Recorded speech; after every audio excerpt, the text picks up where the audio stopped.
Hello everyone, I hope you are doing well. Today I'm going to talk about William Empson.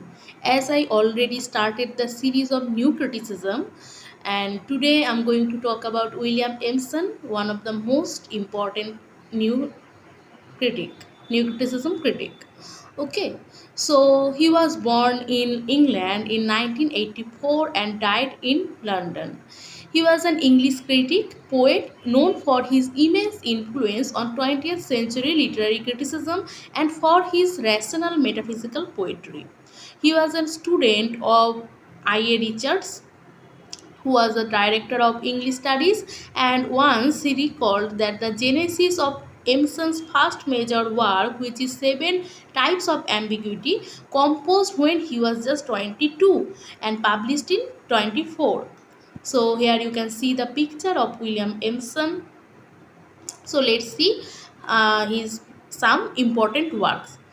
His most important work is Seven Types of Ambiguity, which was published in 1930, and his other important works are Face of the Buddha, 1931, Some Versions of Pastoral, 1935, The Gathering Storm, 1940, The Structure of Complex Words, 1951, Collected Poems, and Milton's God, which was a famous work which was published in 1961, Using Biography 1985, Essay on Shakespeare 1986, Faustus and the Censor.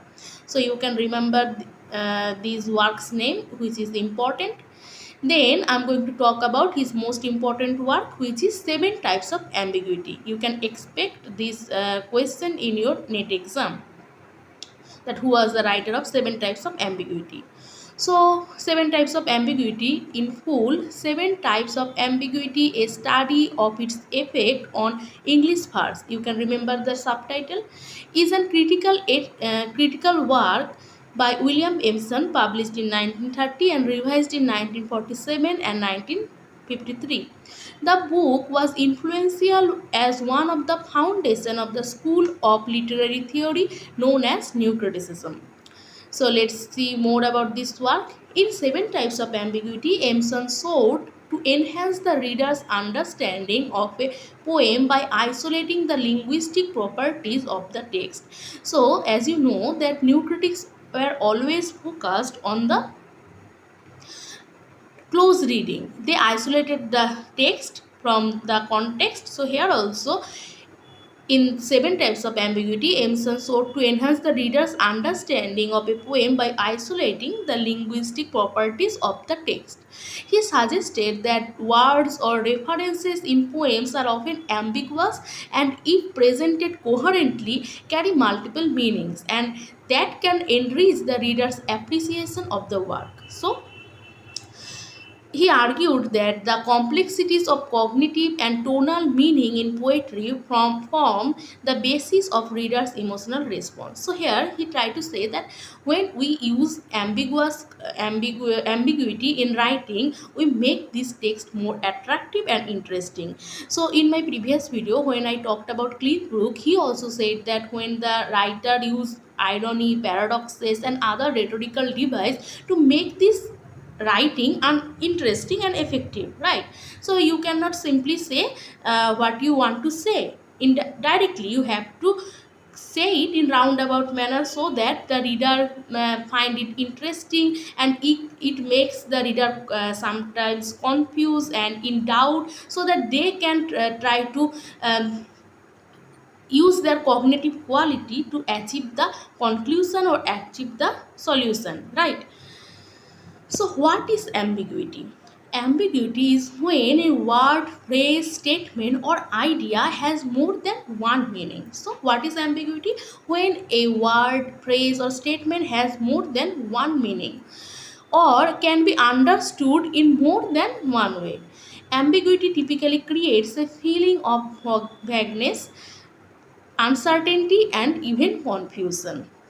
This can make the reader or audience feel doubt, suspense, and an active desire for clarity and resolution. So, as I already told you, that it makes the reader feel doubt, confusion, so that they have the desire to clarify their problems, and they try to resolve their problem. So there is some example. Use of ambiguity in literature. Since ambiguity allows for more than one interpretation, and it is used by writers to create complex, uncertain, even humorous experience for readers, writers may create ambiguity involving the followings. Which are they are words, phrases, characters, plot points, situation, literary convention, or tropes. So let's see some examples. Like, a good life depends on a liver. So if you do not drink liquor or alcohol, you will live long, or you, if you take care of your liver, you will live long. So in this line, in this sentence, this is said in ambiguous manner. Liver may be an organ or simply a living person. Then the next example is, foreigners are hunting dogs. It is unclear whether dogs were being hunted or foreigners are being spoken as dogs. So these are some examples of ambiguity. So let's see that what uh, William Empson tried to say in 7 types of ambiguity. So here is the first type of ambiguity. The first type of ambiguity is the pronunciation or speech that comprises various alternate reactions due to verbal nuances. However, Empson suggests that it should not be stretched too far or due to fear of its become too much absurd.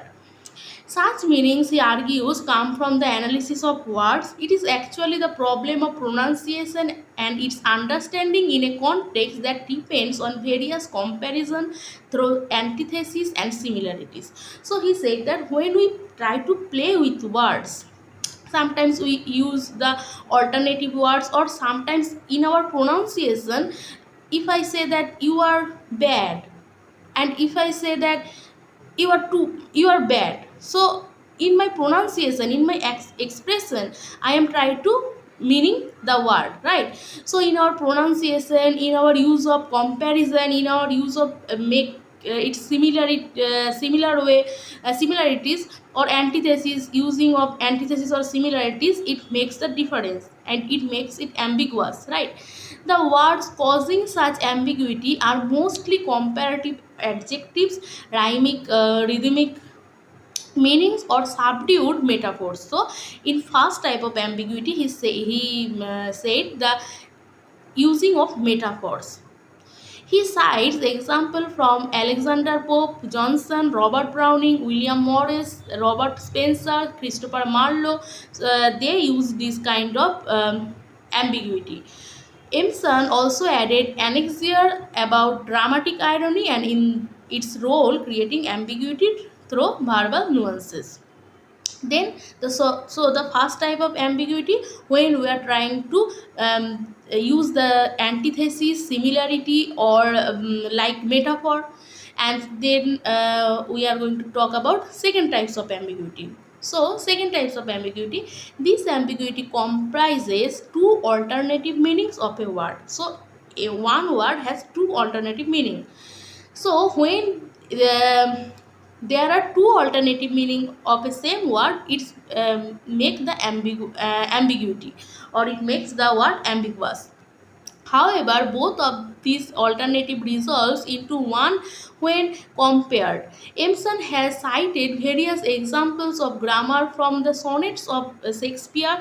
Geoffrey Chaucer has also used this type of ambiguity in which a word may have double meanings, but they ultimately resolve into one. It happens of the use of double metaphors simultaneously. So when you use the double metaphors, it also happens. He refers to example T.S. Eliot about his revision of the Shakespeare's language. So when we use two alternative meanings of a word, we do second types of ambiguity. Then third types of ambiguity, that this ambiguity arises when two meanings that are apparently unconnected emerge simultaneously. So there are two meanings which are apparently unconnected, they emerge simultaneously. This is the third type of ambiguity. Several puns of John Milton, so the example of puns will be the third type of ambiguity. Use of man by John Milton has double meaning that are not interconnected yet they emerge simultaneously. William Empson cites other example like Andrew Marvell, Dr. Johnson, Alexander Pope, David Herbert, Thomas Gray, Shakespeare have used this type of ambiguity, and it also make the generalized the allegories. When you know that sometimes they are using the allegories, what allegories did, they just joined the two unconnected meaning into one. Like sometimes we use animal allegory to make understand the moral of the story. So the you can take the example of George Orwell 1984, right? So the most important that point that Empson present is that when two notions of the ambiguity are most sharply and consciously detached from one another, that one finds oneself forced to question its value. Then the fourth type of ambiguity. Fourth type of ambiguity, this type of ambiguity arises when a word has two alternative meanings. So they are in second type of ambiguity, there are two alternative meaning, and in second type of ambiguity there are two alternative meaning of a word, and here the a word has two alternative meanings, and both or more of such meanings combine to clarify the intention of the writers through interpretation. Empson has presented several words from poems by John Donne, Shakespeare, and John Donne and Anthony Hopkins has used such words. Although Empson also praises Alexander Pope for using such words, and he states that William Wordsworth could not achieve this ambiguity, and his Tintin Abbey failed for this reason, because it failed case in his this connection. Then fifth type of ambiguity.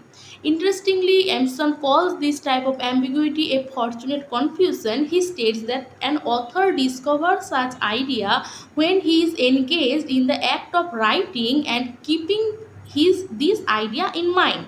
Often these ideas are in shape of similes that lie in halfway between two statements, and he also cites an example of the argument put forward by Swinburne in his writings. Empson states that metaphysical poets were trying to use this type of ambiguity, such as Andrew Marvell, Vaughan did. These example expression and Meteor in Unfortunate Lover by Andrew Marvell. So when their author has the idea in his mind, and he just give you the half statement, and you have to interpret it by your own, that the author maybe try to say something like that. So the author is going to give you only the half sentence, and you have to interpret by yourself. This is the fifth type of ambiguity. Andrew Marvell, John Donne, they use this kind of ambiguity. Then sixth type of ambiguity. This type of ambiguity happens when there is nothing relevant, and it is use of tautology to say something, and it is contradiction of what is said or something else, forcing the reader to invent his own meaning or interpretation. So here also there are two contradictory words, or there are two contradictory meanings, and there are nothing relevant, but you have to use your interpretation to give it the meaning. The interpretation of the readers often conflict each other, because nothing is said, or when the writers said something, and in second line he's saying the another thing, and you have to interpret it by looking at the contradiction. He cites example from Alexander Pope, William Shakespeare, Tennyson, David Herbert. Further down the road, he cites example of W.B. Yeats because of the impact of their ambiguity has had on 19th century writing. So here there are two contradictory meanings, and you have to take your interpretation to understand. Then the last seven types of ambiguity. This type is the most ambiguous ambiguity. It occurs because of a cleft in the mind of the writers due to having two opposite meanings of the word he uses.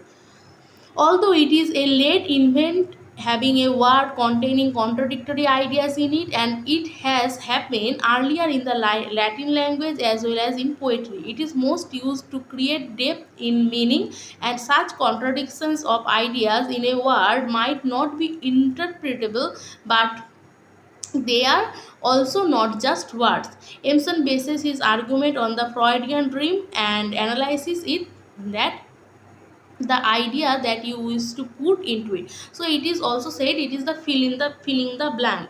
So you author just not going to say anything, or he just going to say something and you have to fill the blank. So John Keats, David Harvard, William Shakespeare, they use this ambiguity.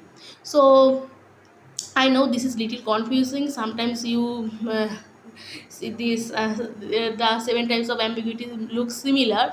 So as I get from many sources, and I as I understand, I try to make you understand like this. So there are the simple way. The seven types of ambiguity. First is a metaphor is valid from several points of view. So first type of ambiguity, when a metaphor is valid from several points of view. Then second is two different meaning conveying the same point, mean alternative word, two different meaning conveying the same point. Then two unconnected meaning both wanted, mean two unconnected meaning they both wanted, they both making one meaning. Then two opposite meaning, mean black or white, two opposite meaning combined into one judgment. So two opposite meaning combined into one judgment. Then the writer arrives at the meaning while writing. So when the writer arrives at the meaning while writing, the idea is in his mind. Then a contradiction where the reader has to find the interpretation. So there are two contradiction meaning, or there nothing is saying, you have to, nothing is relevant there, you have to understand by using your own interpretation. Then last, contradiction due to the author's confusion. So there are contradiction due to the authors himself is confused. So this is the seven types of ambiguity. I hope you try to understand this, and if you like my teaching, please show your support by subscribing my channel and hit the like button. So thank you very much for giving your time.